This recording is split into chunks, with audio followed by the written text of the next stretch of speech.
예, 언제나처럼 신율의 뉴스 정면 승부. 오늘 하루 정치 뉴스 알아보고 분석해보는 뉴스 인앤아웃으로 시작할 텐데요. 오늘도 YTN에 여러분이 항상 좋아하신다고 믿고 있는 이우영 아나운서 함께하겠습니다. 어서 오십시오. 안녕하십니까. 교수님이 좋아한다고 믿고 있는 이우영입니다. 예, 네. 그래요. 네. 전 좋아해요, 진짜. 네. 예. 네. 아, 근데 이 요새 진짜 너무 이 충격적인 일들이 매일 발생하니까 이게 충격이도 실무율이라고 알아요? 실무율. 잘 모르겠습니다. 그 신율하고 좀 다른 건데 네. 실무율이라는 게 뭐냐면 자극을 계속 줬을 때는 그 자극에 무뎌지는 거예요. 그래서 더 센 자극을 주지 않으면 그걸 자극으로 받아들이지 않는 거. 그것을 바로 실무율이라고 얘기를 하는데 네. 이 충격도 너무 충격적인 일이 많이 발생을 하니까 진짜 이 충격이 실무율이 있는 것 아닌가 이런 생각이 들 정도로 연일 충격적인 일들이 많이 발생을 하는데 근데 이제 그럼에도 불구하고 우리한테 또 기쁨을 주는 스포츠 소식은 있죠. 네.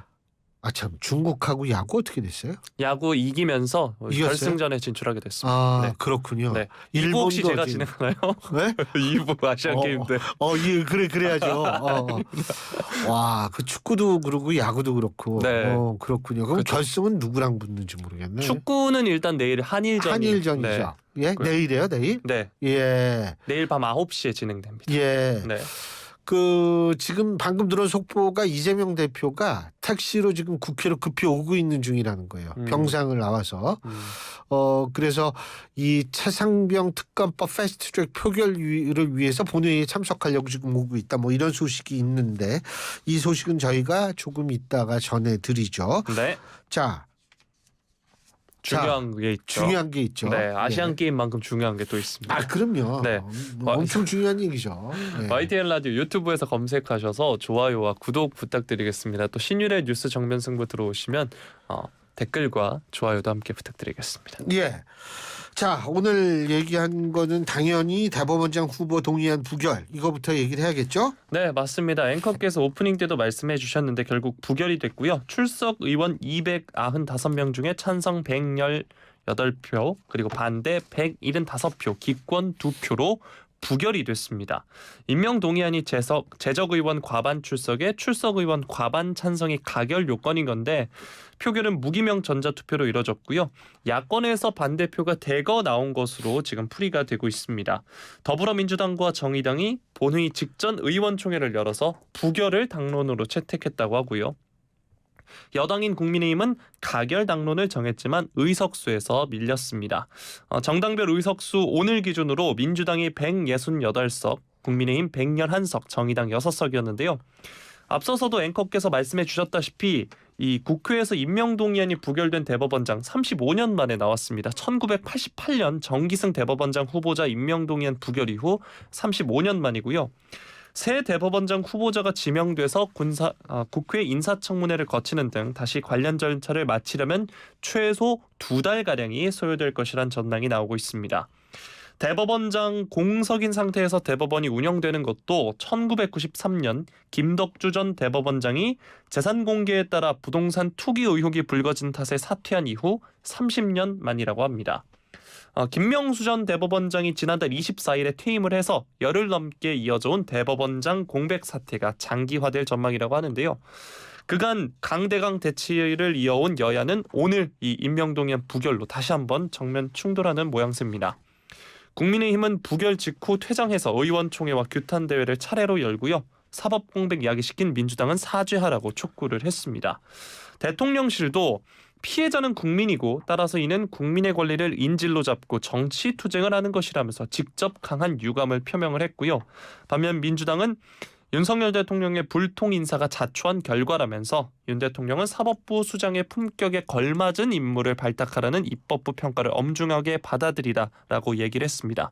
또 당사자인 이균용 대법원장 후보자 오늘 인사청문회 준비 사무실에서 퇴근하는 길에 취재진과 만나서 어서 빨리 훌륭한 분이 오셔서 대법원장 공백을 메우고 사법부가 빨리 안정을 찾는 것이 저의 바람이다 이렇게 말을 했습니다. 자, 이러면 이제 대법원장 후보자를 다시 지명해야 하는 윤 대통령, 그리고 임명동의안을 부결시킨 민주당도 부담스럽긴 마찬가지일 것 같은데요. 현 상황 어떻게 보고 계신가요? 현 상황을 일단 좀 즐겁게 본다면 임시연, 최미선, 안산 이 세 선수가 여자 단체 양궁 리커브에서 금메달을 땄다라는 이 기분 좋은 소식부터 우리가 전해드리고요. 네. 이걸 뭘 어떻게 보느냐. 저는 사실 그렇게 생각을 하거든요. 지금 행정부 장관 관련 청문회도 파행을 거듭하고 있습니다. 거기에다가 제가 앞서 오프닝에서도 말씀드렸습니다만 한덕수 국무총리에 대한 하임 건의안도 헌정사상 최초로 통과를 시켰죠, 민주당이.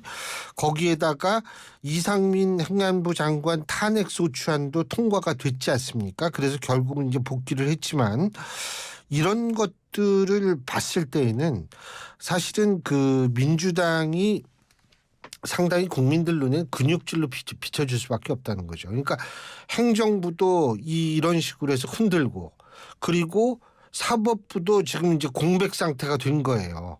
예?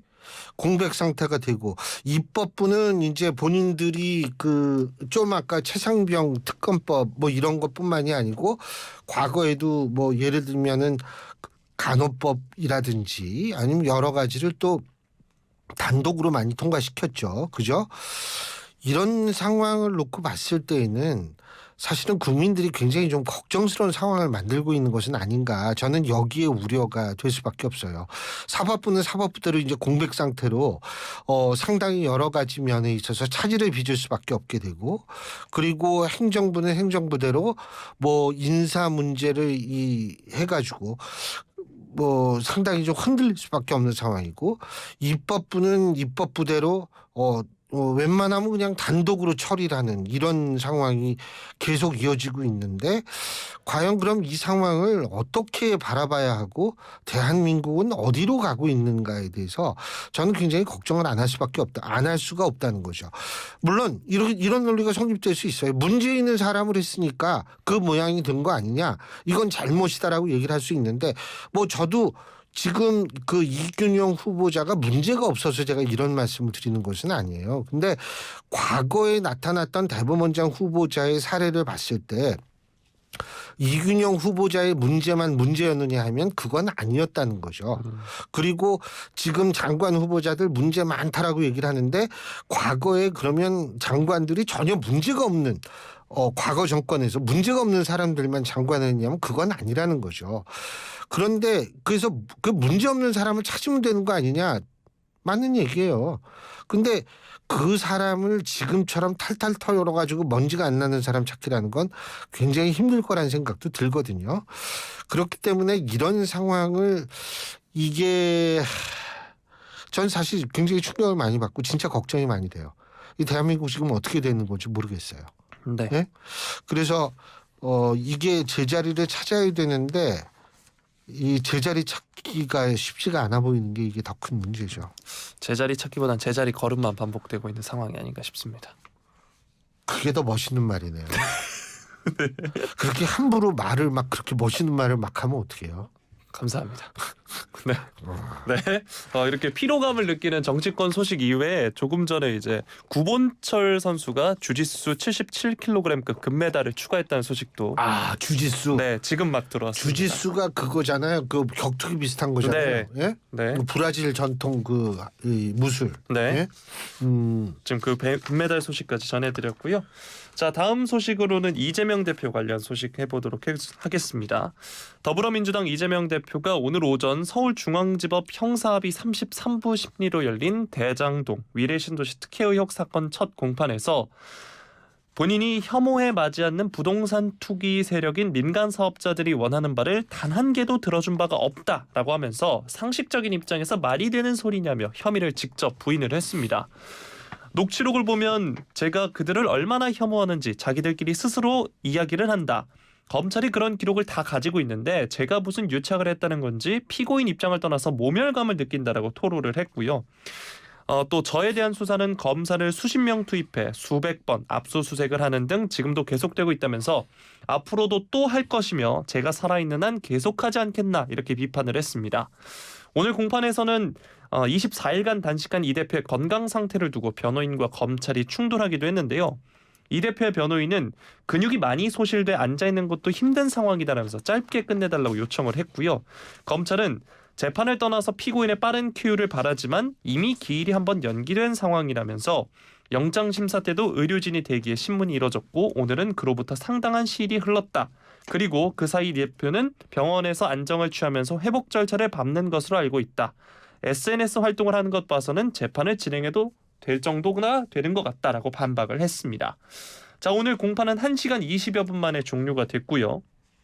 그런 와중에 이 대표가 이번 사건으로 함께 기소돼 피고인석에 앉은 최측근 정진상 전 대표실 정무조정실장에 대해 신체 접촉 허가를 요청해서 눈길을 끌기도 했습니다. 보석 조건 때문에 정진상과 전혀 접촉하지 못했는데 이 법정 안에서라도 휴정하거나 재판이 종료되면 대화하지 않을 터이니 그와 신체 접촉을 할 수 있도록 하나만 허락해달라라고 얘기했고요. 재판부가 허가하자 이 대표는 정 씨의 등을 두들기고 포옹하며 악수한 뒤 재판장을 빠져나갔습니다. 한편 검찰은 공소 사실을 보다 명확히 해서 공소장 변경을 신청했고요. 재판부는 구체적 범죄 사실 등을 구분한 점을 보면 동일성이 인정된다면서 허가했습니다. 다음 공판 이제 17일에 열릴 예정입니다. 제가 앞서서도 말씀드렸지만 이재명 대표가 정진상 전 민주당 당대표실 정무조정실장을 법정에서 한번 안아볼 수 있냐고 재판부에 요청한 게 눈에 띄는 대목이었는데 어떻게 보셨나요?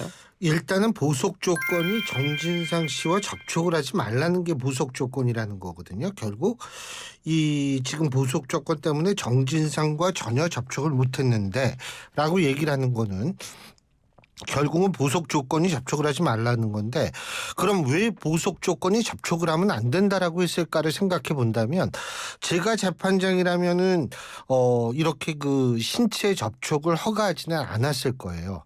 왜 그러냐 하면 실제로 아무런 얘기를 하지 않고 접촉을 한다 하더라도 그 행동을 통해 가지고 자신에 있어서의 어떤 의사 표현을 상징적으로 할 수 있을 가능성을 배제할 수 없기 때문에 저는 사실은 좀 그렇다는 생각이 드는데 뭐 이미 지나간 일이니까 뭐 어떻게 할 수는 없겠고요. 단지 이 또 하나는 뭐냐면 이제 이재명 대표는 자주 법정에 출석하는 모습을 보일 겁니다. 이렇게 된다면 영장 기각을 통해 가지고 많은 국민들이 이제는 이재명 대표가 사법 리스크를 털었다라고 생각을 했던 사람들이 그런 국민들이 보니까 이게 사법 리스크가 현재 진행형이네라는 거를 알 수 있게 만드는 거고요. 그렇다면 구속영장 기각에 따른 어떤 그 사법 리스크를 털어냈다라는 그런 식의 어떤 해석의 유효기간 유통기간이 이제 끝나가고 있음을 우리가 또 알 수 있다. 이런 평가가 가능하겠죠.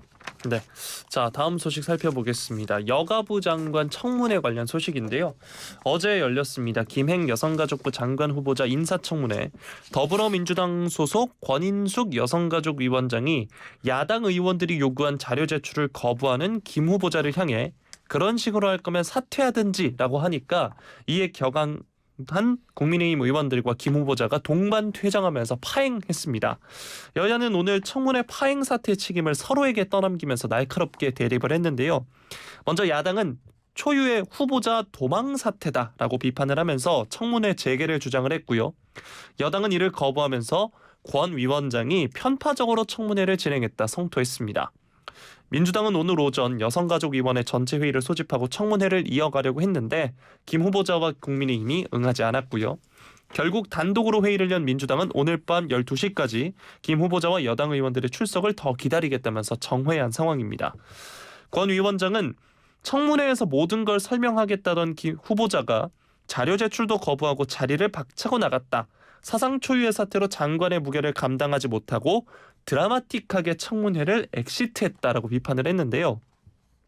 이게 김 후보자가 지난달 14일 후보자로 지명된 후 인사청문 준비사무실로 출근하는 첫 자리에서 여가부 존폐에 대해 드라마틱하게 엑시트하겠다라고 말한 것을 비꼰 것으로 보입니다. 또 권 장관은 이어서 국무위원 후보자로서 자세가 있다면 지금이라도 청문회에 임하는 게 도리다. 청문회도 감당 못하는 자격 미달 후보자에 대해 윤 대통령은 하루빨리 결단해야 한다라고 쏘아붙였습니다. 이에 국민의힘은 어제 청문회가 편파적 의회 폭거라면서 권 위원장의 사퇴를 촉구하고 있는데요. 여당 간사인 국민의힘 정경희 의원은 어제 청문회는 막무가내 청문회였다. 소양과 자질에 대한 질의는 전무했고 야당의 아니면 말고식 의혹 제기가 이뤄졌다라고 주장을 했습니다.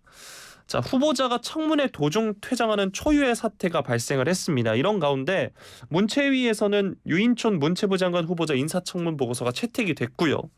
여성가족부 장관의 경우 청문 보고서 채택은커녕 청문회 재개 자체가 이제 문제가 되고 있는 상황인데요. 이 소식 뉴스인 부탁드리겠습니다. 이게 지금 아마 조은희 의원, 국민의힘 조은희 의원 같은 경우에 오늘 오전에 어떤 라디오 방송에 나와서 네. 청문회가 끝났다라는 네. 입장을 밝힌 거 아니겠어요? 네. 그러니까 이게 청문회가 지속이 되는 건지 끝난 건지조차도 지금 불분명하다는 거죠. 네. 그리고 사실 지금과 같이 극단적으로 이게 갈려있는 상황에서는 여야가 이 청문회 자체가 사실은 이게 무력화될 수밖에 없는 상황이 아닌가 이런 생각이 들어요. 그 일각에서는 청문회 이거는 입법부에 의한 행정부에 대한 견제다. 그러려면 인준청문회를 해야 돼요. 장관도. 근데 인준청문회를 하면 또 문제가 되는 게 뭐냐. 입법부가 과도하게 행정부를 간섭하는 꼴이 되거든요. 인사권 침해거든요. 그렇기 때문에 뭐 알 권리 차원이다 이렇게 한다면 지금처럼 그냥 창피당하고 끝나는 이런 상황. 그래서 그냥 장관 되면. 근데 되게 신기한 게 하나 있어요. 막 이렇게 치열하게 물고 늘어지지 않습니까? 그죠? 근데 장관 딱 되면 뭐 언제 그랬냐는 듯이 문제 제기하는 쪽이 하나도 없다는 게 이게 또 신기한 거예요. 아니 그 정도로 신기한 문제, 심각한 문제라면 장관이 되든 말든 계속 그 문제 제기를 해야 되는 거 아니에요? 근데 참 신기한 현상들이 많이 벌어지는 게 우리나라 정치판이에요. 네. 예. 이러니까 실제로 그 문제 제기를 하는 측의 진정성도 사람들이 상당히 좀 색다르게 생각할 수 있는 여지가 생기고 이런 거니까. 근데 뭐 얘기하고 이게 뭐 한두 건도 아니고 문재인 정권 때도 사실 그때 당시에 자유한국당 국민의힘 이쪽이 또 굉장히 많이 물고 늘어진 건 사실이에요. 그러니까 돌고 도는 건데 결국 이렇게 해가지고 이게 청문회가 이게 필요한지조차도 저는 사실 의구심이 들어요. 이런 식으로 할 거면. 네. 자, 다음 소식으로 넘어가 보도록 하겠습니다. 윤석열 대통령이 오늘 오후 용산 대통령실에서 현직 교사들을 초청해 교권 보호 방안에 대한 의견을 청취할 것으로 알려졌습니다. 대통령실 관계자에 따르면 대통령은 교육을 잘하려고 하면 교권이 보호받아야 하고 교권 보호가 됨으로써 아이들에 대한 존중도 해야 한다는 명확한 신념을 갖고 있다. 오늘 간담회에서도 이러한 노력을 계속하겠다는 의지를 보이는 것이다. 이렇게 얘기를 했습니다. 오늘 간담회는 비공개 형식으로 진행이 된다고 하고요. 현직 유치원, 초중고 교사들이 참석하는 것으로 전해졌습니다. 정부는 교권보호 종합대책을 마련을 하고 지난달 21일 국회에서 교권보호 4대 법안이 통과된 후에도 지속해서 교권 회복과 관련한 현장 의견을 수렴하겠다는 윤 대통령의 의지가 담겨 있다는 게 대통령실의 설명이고요. 앞서서 이제 일선 학교에서 벌어진 이단 교사들의 극단적 선택이 이유로 교권 추락이 지목이 되면서 더욱 적극적인 대책 마련이 시급하다는 판단을 내린 것으로 보입니다. 또 이제 14일에 교권 교사들이 또 10번째 집회를 개최한다라고 하니까요. 이 관련 소식도 이어질 것 같은데 일단 대통령이 직접 현직 교사들을 초청해서 이야기를 나눈다는 겁니다. 이 소식 뉴스인 부탁드리겠습니다. 이게 그만큼 문제가 심각하다는 거죠. 그리고 사실은 어떤 면에 있어서는 균형을 잡는 과정에 나타나는 거라고 보거든요. 그러니까 한쪽에 대한 집중적인 인권을 거론하면서 한쪽의 인권이 결국 다른 쪽의 인권을 침해한 결과가 나온 거기 때문에 그것을 균형을 잡는 과정이라고 볼 수밖에 없고 그것이 결국은 뭐냐면 공정에 관한 문제하고도 연결될 수 있다는 거거든요. 그런 차원에서 보자면 윤 대통령이 과거 대선 때 공정이라는 화두가 또 윤 대통령 당선에 굉장히 중요한 역할을 했듯이 바로 그런 측면을 다시 한번 우리가 그런 측면이 강조되는 것은 아닌가 이런 생각을 하게 되는 부분이고요. 가장 중요한 거는 이제 대통령도 나서서 선생님들의 어떤 인권 문제, 사실 이게 교권이 아니라 인권 문제거든요. 이 부분에 대해서 그 대통령까지 나섰으니까 선생님들도 조금 더 기다리시면서 지금 현재의 문제 해결의 추이를 좀 보는 지혜도 좀 필요하지 않을까라는 생각을 합니다. 네. 자, 마지막 소식 살펴보겠습니다. 바로 오늘부터 서울 강서구청장 보궐선거 사전투표가 시작이 됐습니다. 내일까지 이틀간 오전 6시부터 오후 6시까지 진행이 되고요. 이번 보궐선거는 전국에서 서울 강서구 한 곳밖에 없습니다. 강서구 관내에서만 사전투표소를 운영한다고 중앙선관위가 밝혔고요. 사전투표소에 도착을 하면 사무원에게 신분증을 제시해서 본인 확인을 받은 뒤에 본인 확인기에 서명 또는 손도장을 입력한 다음 투표용지를 받습니다. 주민등록증이나 청소년증, 또 여권, 운전면허증 등 생년월일이 기재되고 사진이 첨부된 신분증이 있어야만 사전투표를 할 수 있습니다. 위치 관련해선 중앙선관위 홈페이지나 각 가정에 발송되는 투표 안내문에서 확인할 수 있고요. 국민의힘 김기현 대표는 오늘 오전 강서구에서 김태우 후보 지지를 호소를 이어갔고요. 또 더불어민주당은 지도부 차원의 지원 일정은 없다고 합니다. 이번 강서구청장 보궐선거 후보는 민주당 진규훈, 국민의힘 김태우, 정의당 권수정, 진보당 권혜인, 녹색당 김유리, 자유통일당 고영일 등 모두 6명입니다. 제가 말씀드린 건 기호순이고요. 어제였죠. 우리 공화당 이명호 후보가 입장문을 통해서 보수 대통합의 마중물 역할을 위해 오늘부로 조건 없이 후보를 사퇴한다고 밝히면서 김태우 후보, 국민의힘 김태우 후보를 지지할 것임을 함께 선언한다라고 이야기를 했습니다. 이렇게 사전투표 바로 전날 사퇴를 하면서 오늘과 내일 실시되는 사전투표 투표용지의 이 후보 기표란에는 사퇴라는 글귀가 적히고요. 다만 11일에 치러지는 본투표 투표용지는 이미 인쇄가 끝난 상황이어서 사퇴 표시가 따로 없습니다. 그래서 만약 이 후보자에게 투표하면 해당 표는 무효 처리가 된다고 하는데요. 지금 여야는 강서구청장 선거에 사활을 건 듯한 모습입니다. 이게 단순한 기초단체장 보궐선거의 의미를 넘어서 내년 총선에 지대한 영향을 미칠 것으로 보이는데요. 민주당에선 정권심판론, 국민의힘에선 지역발전론을 내세우는 모습입니다. 이런 프레임은 어떤 의미로 해석이 가능할까요? 이게요. 저는 사실은 그 국민의힘이 조금 전략적으로 문제가 있다고 생각해요. 뭐냐면 이걸 민주당이 키운다고 국민의힘이 쫓아서 너무 판을 키웠어요. 이렇게 되면 사실은 구청장 선거에 대한 의미가 이게 마치 총선의 전초전. 근데 전 총선의 전초전이라는 의미라고 생각하지 않거든요. 왜냐하면 지금의 민심이 총선 때까지 이어진다라는 가정하에서만 가능한 건데 우리나라 같은 정치판 매번 매주에도 일주일에 몇 건이 발생하는데 어떻게 민심이 계속 똑같을 수가 있어요. 그리고 굉장히 금방 잊혀지는 것 같습니다. 원래 민심 그 사건에 있어서의 유통기한이 2주에서 3주밖에 안 돼요. 근데 지금 6개월이나 남았는데 무슨 총선의 민심입니까? 그거는 저는 사실 그래서 이게 이렇게 판을 키울 문제였는가에 대해서 저는 굉장히 회의적이고요. 두 번째 제가 말씀드리고 싶은 것은 이게요. 이 사전투표 퀴즈. 오래간만에 퀴즈 낸다. 이 사전투표율 높으면 말이에요. 최종 투표율이 높을까요, 낮을까요? 낮습니다. 안 그래요. 관계가 없어요. 관계가. 예. 관계가 없는데 그래서 오늘 제가 볼 땐 내일 사전투표율이 좀 높을 것 같아요. 왜 그러냐면 토요일이잖아요. 그죠? 오전 6시부터 저녁 6시까지 저건데 내일은 좀 높은데 이게 따지고 본다면 투표할 사람들이 사전투표에서 다 했기 때문에 본투표장에 안 갈 확률이 있고 이렇게 되면 투표율이 높지 않을 수도 있거든요.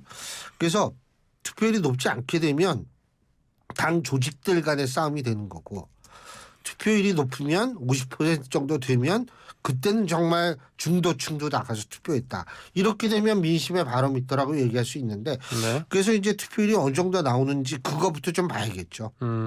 지금 4시 기준으로 6.55% 나오고 있거든요. 이 점 안내를 해드리고요. 또 사전투표 바로 전날인 어제 우리 공화당과 국민의힘 간의 후보 단일화가 이뤄졌는데 이게 어느 정도 영향이 있을 거라고 보시나요? 상징적인 의미는 있겠죠. 근데 문제는 이게 어제 이루어졌기 때문에 아까 말씀하셨듯이 사표 표시 그것도 없는 경우도 있으니까 특히 구청장 선거 같은 경우에는 많은 사람들이 누가 사퇴했는지 모르거든요. 네. 사표가 많이 나올 가능성이 있다. 이 정도로 정리할 수 있을 겁니다. 그리고 5시 기준으로는 7.53% 지금 나오고 있습니다. 7.53% 생각보다 높네요. 네. 예, 이 추세가 내일은 아마 꽤 내일은 제가 볼 때 잘하면 20% 돌파할 거요. 하지만 내일 20%가 돌파한다 하더라도 이게 최종 투표율이 그래서 높다라고 얘기할 수는 없다라는 거 한번 봅시다. 오늘 여기까지 하죠. 수고하셨습니다. 고맙습니다. 예, 지금까지 YTN의 이우영 아나운서였습니다.